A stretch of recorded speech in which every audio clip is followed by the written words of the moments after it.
Victoria, little bit of what I call behind the curtain in the green room, a little bit of the hot seat. We're going to ask some questions. Just dance with us. Are you ready? Yes, I am.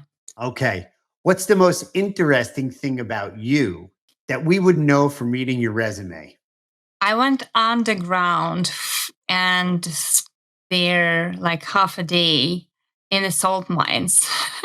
In the Does salt it count? mines. Yes. Yeah. Wow.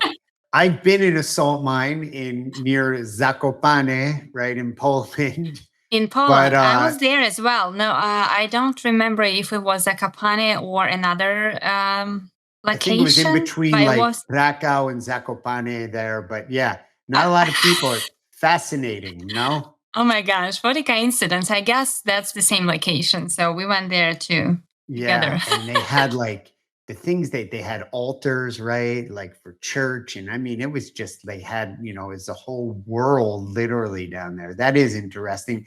And we wouldn't know that from reading your resume.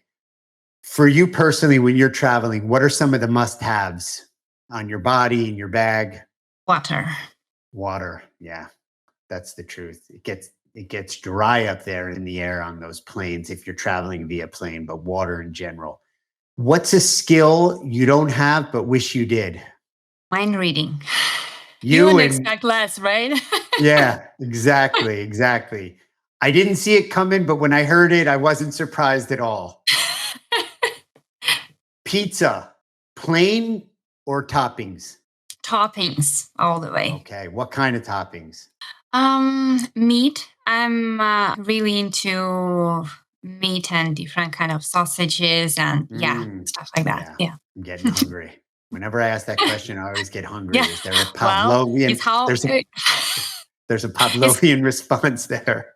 it's how yeah, I know, but it's how brains work, right? Yeah, and just the simple fact it's pizza. I mean, come Oh on, yeah. Yeah. Social media, friend or foe? More like a friend, I would say, even though I did cut on the number of channels that I'm on Yeah, yeah, last year because I realized that it adds up to my burning out process and I yeah, didn't like it. Yeah. yeah. I think a lot of people can relate to that. What's the next place on your travel bucket list and why? So many, actually. I love traveling a lot. So some of the places that come to mind is in Arizona. I'd like to explore that area. And Switzerland is on my Mm, bucket list, and Iceland. beautiful. Great choices. Great choices. All with, other than Arizona, a lot of there's lakes with coast and, Right. Reykjavik, Iceland has, all sorts of natural phenomena. The desert is fantastically beautiful, but don't be fooled. It gets very cold at night in the Yes, desert. I've heard that. I've heard Yeah. that. I like to come prepared. So, yeah, I Yeah. do my homework before traveling. You're a prepared traveler. Well, Victoria, I think we've come to the end of the road. You survived the hot seat. You survived the questions in the green room. And again, just thank you. It was great to get to know you on a deeper level, have our audience understand what it is you do and the impact you make. And just really, again, thank you so much. Thank you, Seth.